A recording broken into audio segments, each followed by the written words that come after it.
సాంస్కృతిక రాజధాని అయినటువంటి రాజమహేంద్రవరంలో చిత్రకళా ప్రదర్శన అత్యద్భుతంగా ఏర్పాటు చేశారు. Please like, share and subscribe Chaganti Malathi Telugu. ఈ చిత్రకళా ప్రదర్శనలో 500 మంది కళాకారులు వారి పేర్లు నమోదు చేసుకున్నారు. రాజమహేంద్రవరం అంటేనే కళలకు కాణాచిగా పేరొందింది. ఆ కళలకు పునర్జీవమే ఈ ప్రదర్శన. కేవలం గ్యాలరీలకే పరిమితం కాకుండా ఆ పరిధిని దాటి ఒక వీధిలో కేవలం గ్యాలరీలకు మాత్రమే పరిమితమైనటువంటి ఈ కళను వీధుల్లో ప్రదర్శింపచేయడం ఒక సాహసమనే చెప్పాలి.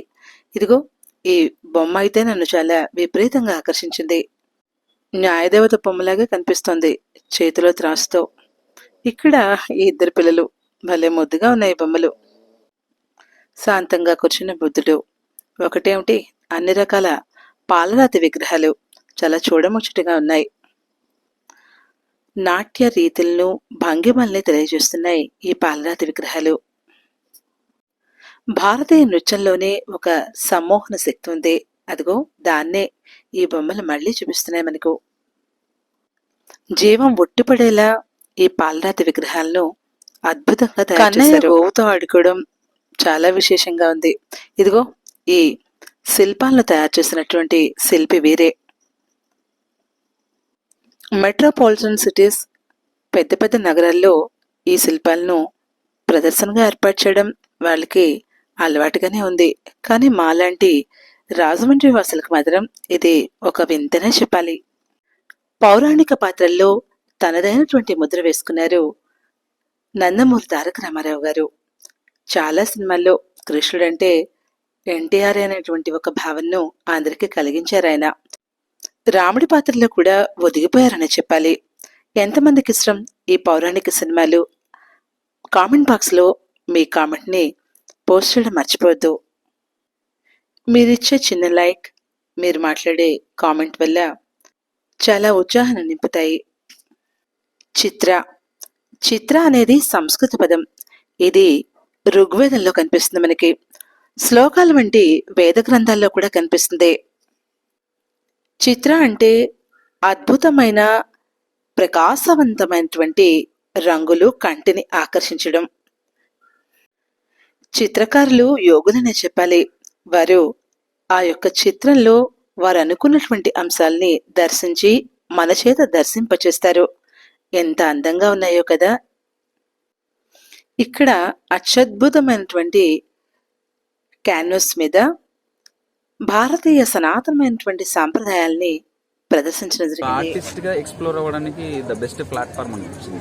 అంటే ఇంతకుముందు ఏం జరిగిందంటే యాక్చువల్గా మనం బెంగళూరు చిత్రసంత కానీ లేదంటే కేరళకు వచ్చి బినాలే కానీ సో వీటన్నిటికీ వెళ్ళాల్సి వస్తుంది. అంటే మన స్టేట్ మనం ఏవి ఎక్కడెక్కడికో వెళ్ళి డిస్ప్లే చేయాల్సి వస్తుంది. బట్ ఇది కండక్ట్ చేయడం వల్ల మన అంటే ఏపీలో ఉన్న ఆర్టిస్టులకి ఒక మంచి ప్లాట్ఫామ్ అని చెప్పచ్చు. చిత్రం అనేది వ్యక్తీకరణే, ఒక రూపాన్ని మనకు చూపిస్తుంది. కళలు, వాస్తుశిల్పంపై 12వ శతాబ్దంలో చాలా విస్తృతమైనటువంటి పరిశోధనలు జరిగాయి. నీరు చంద్రుణ్ణి ప్రతిబింబించినట్లే చిత్రం ప్రపంచాన్ని ప్రతిబింబిస్తుంది. అది కళాకారుడి యొక్క హృదయంతోనే దాన్ని వీక్షించాలి మనం.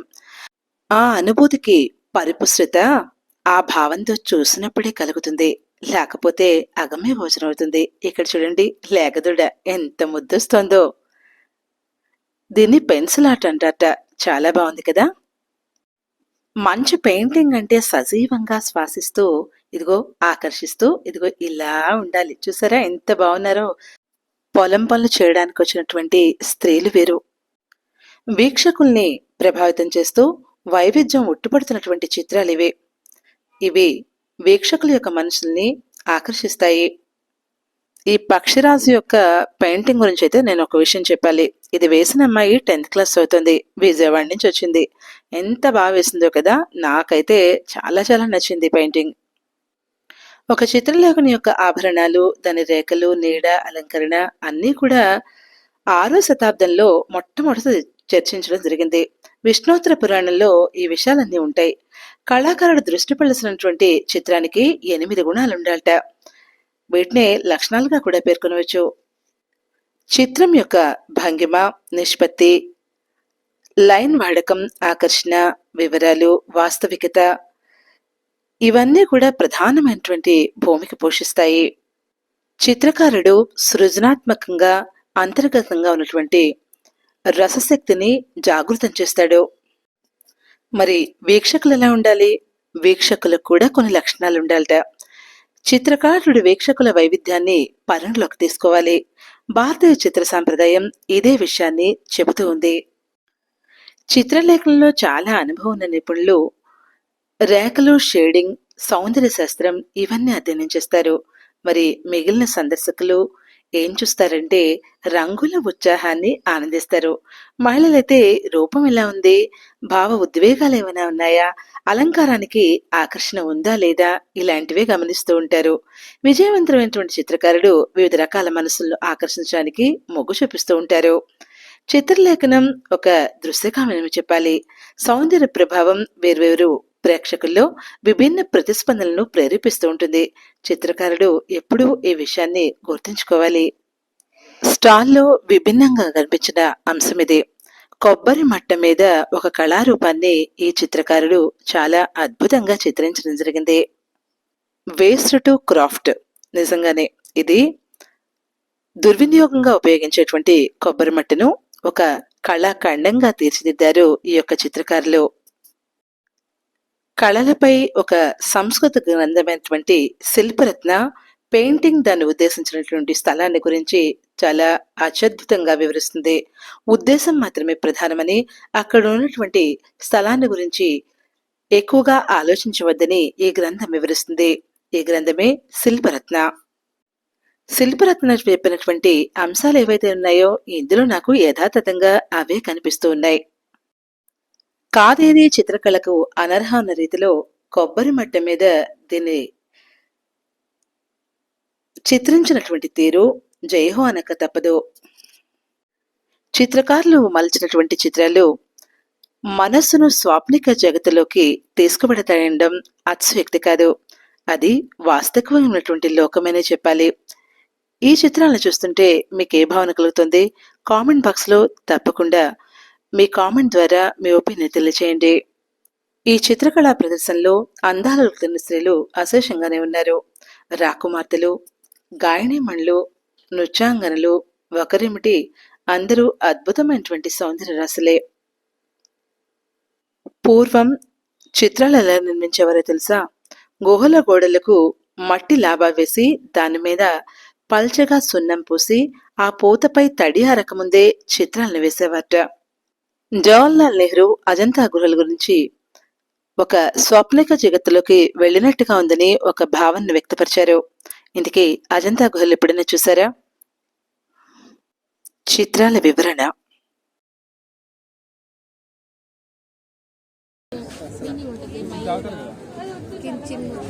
అలాగా ఆ కాన్సెప్ట్ మీకు కలిసి ఉంటాయి.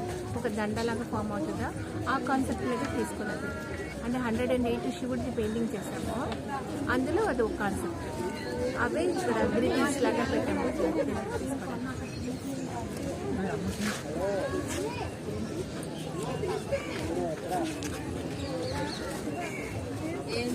అజంతా గుహల్లోని చిత్రాలు సరైనటువంటి సంరక్షణ లేక వానతెమకు మట్టి లాబాపుకి పొరలు పొరలుగా ఊడి చిత్రాలన్నీ కూడా కాలక్రమేణా నశించిపోవడం ప్రారంభించాయి.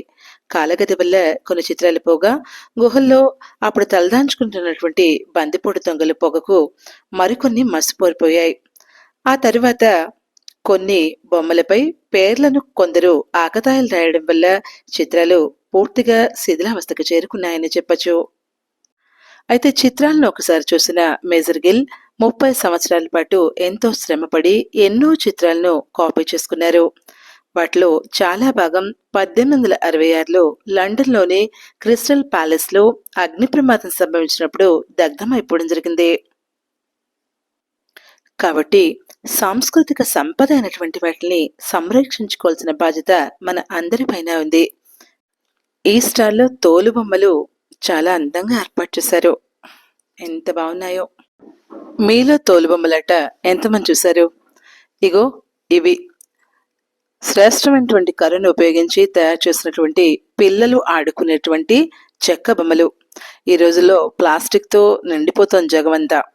వాటి స్థానంలో ఇలాంటి బొమ్మలు కొనివ్వడం వల్ల పర్యావరణానికి కూడా మంచి రక్షణ ఏర్పడుతుంది.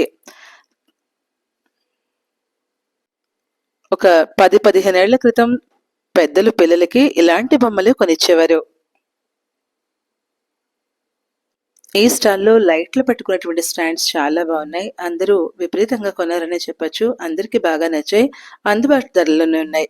నిజానికి ఇవి పెట్టినటువంటి ఖర్చు కంటే వాళ్ళు శ్రమించినటువంటి శ్రమే ఎక్కువగా కనిపించింది నాకైతే.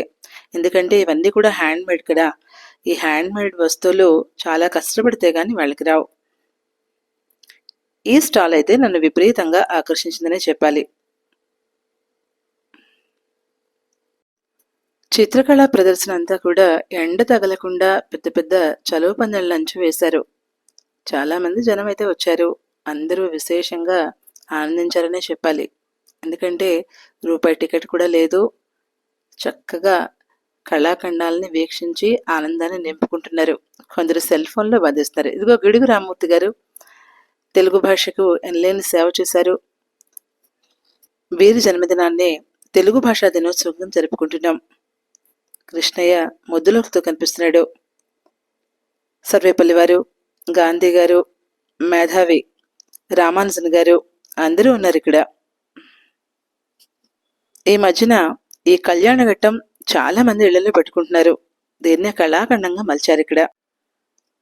రాజ్యాంగ నిర్మాత అంబేద్కర్ గారు, బుద్ధుడు, ఒకటేమిటి అన్ని రకాలైనటువంటి చిత్రాలు, కొడి చిత్రాలు, శిల్పాలు అన్నిటికీ అలవలంగా మారింది ఈ చిత్రకళా ప్రదర్శన.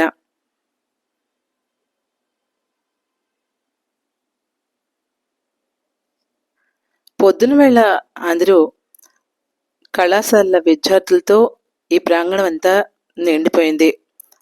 చాలా కాలేజెస్ నుంచి స్టూడెంట్స్ వచ్చి ఈ చిత్రకళా ప్రదర్శన తిలకించారు. సాయంత్రం వేళలో ఫ్యామిలీస్ వచ్చాయి. చక్కగా 5 దాటిన తర్వాత ఇగో ఇక్కడ నేను తీస్తున్నది 5 గంటలకి. చాలా చక్కగా ఉంది. అందరూ వచ్చి వీక్షిస్తున్నారు.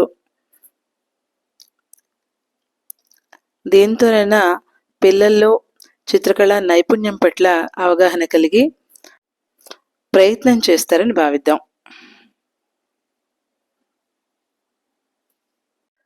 నైటింగల్ చిత్రం ఇది. సేవకు మారుపేరుగా దీన్ని భావిస్తారందరూ. ఇది భ్రూణ హత్యకు సంబంధించిన చిత్రం. విశేషంగా అందరినీ ఆకర్షించిందని చెప్పాలి.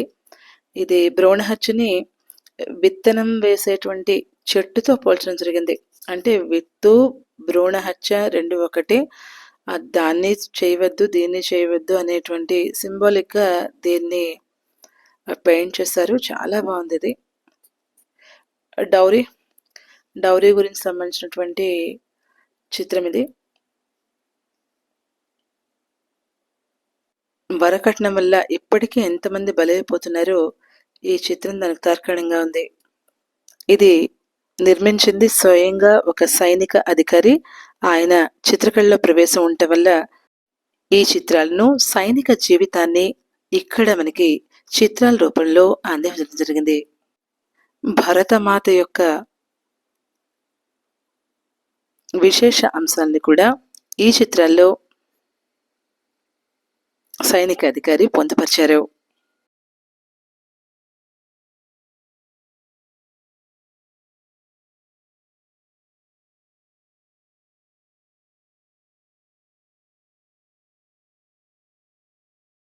Please like, share and subscribe my channel Chaganti Malati.